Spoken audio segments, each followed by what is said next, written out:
आज 18 अक्टूबर शनिवार से दिवाली के 5 दिन चलने वाले त्योहार की शुरुआत हो गई है। इस दिन को धनतेरस या धन त्रयोदशी कहा जाता है। ये दिन माँ लक्ष्मी, भगवान कुबेर और भगवान धनवंतरी की पूजा के लिए बहुत शुभ माना जाता है। मान्यता है कि इस दिन पूजा करने से घर में सुख, समृद्धि, स्वास्थ्य और धन की वृद्धि होती है। इसीलिए लोग इस दिन सोना, चांदी, बर्तन, झाड़ू, वाहन और भगवान गणेश, लक्ष्मी की मूर्तियां खरीदते हैं। कहा जाता है कि धनतेरस के दिन की गई शुभ खरीदारी पूरे साल घर में बरकत बनाए रखती है। धनतेरस के दिन कुछ खास नियम और परंपराएं भी मानी जाती हैं। हिंदू धर्म में ये माना गया है कि इस दिन शाम के समय कुछ काम नहीं करने चाहिए, वरना माँ लक्ष्मी नाराज हो सकती हैं और घर में समृद्धि पर असर पड़ सकता है। पहला काम जो इस दिन नहीं करना चाहिए वह है घर का मुख्य द्वार बंद करना। धार्मिक मान्यताओं के अनुसार धनतेरस की शाम को माँ लक्ष्मी पृथ्वी पर भ्रमण करती हैं और अपने भक्तों के घर आती हैं।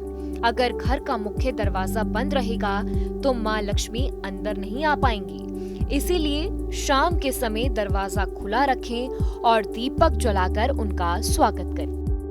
दूसरी बात जो ध्यान रखने योग्य है वह है झाड़ू लगाना।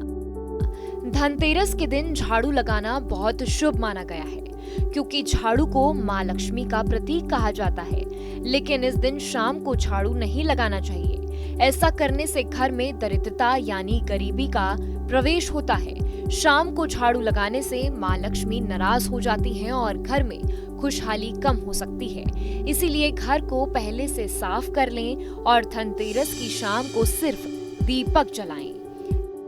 तीसरी बात, धनतेरस की शाम को नमक या चीनी का दान नहीं करना चाहिए।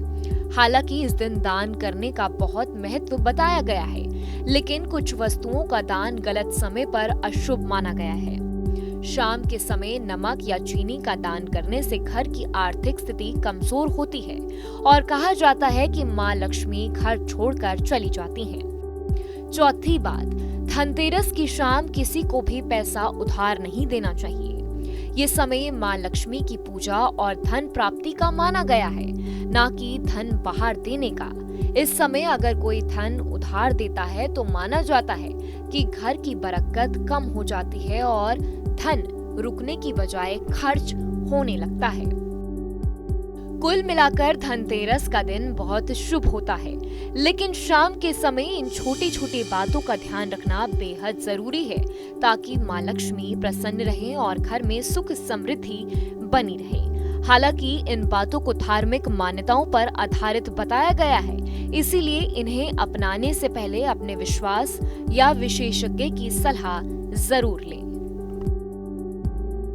जहाँ भक्ति है हर शब्द में, कथाओं में छुपे हैं दिव्य रहस्य और ज्योतिष देता है जीवन को दिशा। धर्म से जुड़ी हर बातों को जानने के लिए हमारे चैनल स्तुति को सब्सक्राइब करें। चैनल पर जाने के लिए इस लिंक पर क्लिक करें।